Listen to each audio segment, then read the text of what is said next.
Assalamualaikum warahmatullahi wabarakatuh. Kali ini kami dari kelompok 4 akan memaparkan materi yang berjudul Aspek Perspektif Pemahaman Siswa dalam UPD. Pada mata kuliah Perancangan dan Pengembangan Kurikulum PBG Prajabatan tahun 2022. Kami kelompok 4 yang beranggotakan Arya Andriansah, Risma Winda Anifanutki, Putri Yuwana Pratiwi, Reka Dwi Astianingrum, Risma Lorenza Vertiara, dan Widiono Ahmad Fajri. Berikut ini merupakan beberapa aspek pemahaman UPD, namun kelompok kami hanya akan memaparkan aspek perspektif. Perspektif. Makna perspektif dalam kaitannya dengan belajar yaitu cara pandang belajar berdasarkan paham keyakinan dan sudut pandang. Dengan demikian, orang yang memiliki disiplin ilmu yang berbeda akan memiliki sudut pandang yang berbeda tentang sesuatu, tergantung dari sisi mana ia melihat. Siswa dapat memiliki perspektif apabila ia dapat melihat dan mendengar dari berbagai sudut pandang yang kritis, serta melihat gambaran pada umumnya. Nah, berikut ini merupakan beberapa contoh konkret perspektif siswa dalam pembelajaran yang akan kami paparkan. Yang pertama, pada mata pelajaran PPKN kelas 6 mengenai toleransi dalam beragama. Brian memandang toleransi itu sebagai perbuatan yang tidak membeda-bedakan. Sedangkan Ataya memandang toleransi itu tidak hanya perbuatan yang tidak membeda-bedakan saja, tetapi dengan sikap juga bisa dikatakan sebagai toleransi. Hanya dengan ekspresi dan gestur tubuh juga bisa menunjukkan toleransi. Dan Alia memandang toleransi tidak hanya perbuatan yang tidak membeda-bedakan, namun sikap tidak membanggakan agama sendiri di depan teman yang berbeda agama juga disebut dengan toleransi.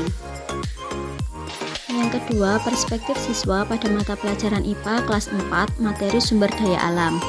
Melalui gambar tersebut, siswa mengemukakan sudut pandangnya tentang sumber daya alam. Yang pertama, apa dampak positif dan negatif dari penggunaan sumber daya alam yang dapat diperbarui dan tidak dapat diperbarui. Yang kedua, apa saja manfaat dari kedua macam sumber daya alam tersebut. Yang ketiga, bagaimana penggunaan yang baik serta bagaimana cara pencegahan pemborosan sumber daya alam yang tidak dapat diperbarui dengan pemanfaat energi alternatif lainnya. Yang ketiga yaitu pada mata pelajaran matematika kelas 4 mengenai luas gabungan bangun datar. Perspektif pemahaman siswa dalam menjawab soal bangun datar, siswa mampu menuliskan ke dalam bentuk model matematika. Hanya saja siswa tidak dapat menuliskan apa yang diketahui dalam menentukan panjang dan lebar dari bangun datar tersebut.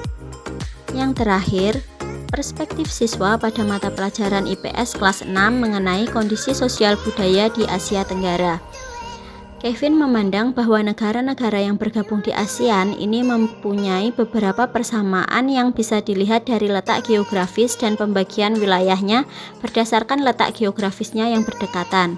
Sedangkan Priska memiliki pandangan negara ASEAN itu hampir semuanya berada di antara 3 perairan, yaitu perairan Samudra Hindia, Laut Cina Selatan, dan Samudra Pasifik. Berdasarkan pembagian wilayahnya, Asia Tenggara dibagi menjadi 2 daratan, yaitu daratan berbentuk semenanjung dan daratan berbentuk kepulauan. Dan Yusfi memandang negara yang bergabung di ASEAN menginginkan ASEAN agar bisa berfungsi untuk meningkatkan perdamaian dan stabilitas nasional, serta mempercepat tumbuhnya perekonomian antar negara-negara yang bergabung di dalamnya. Sekian pemaparan aspek perspektif pemahaman siswa dalam UPD. Terima kasih atas perhatiannya. Wassalamualaikum warahmatullahi wabarakatuh.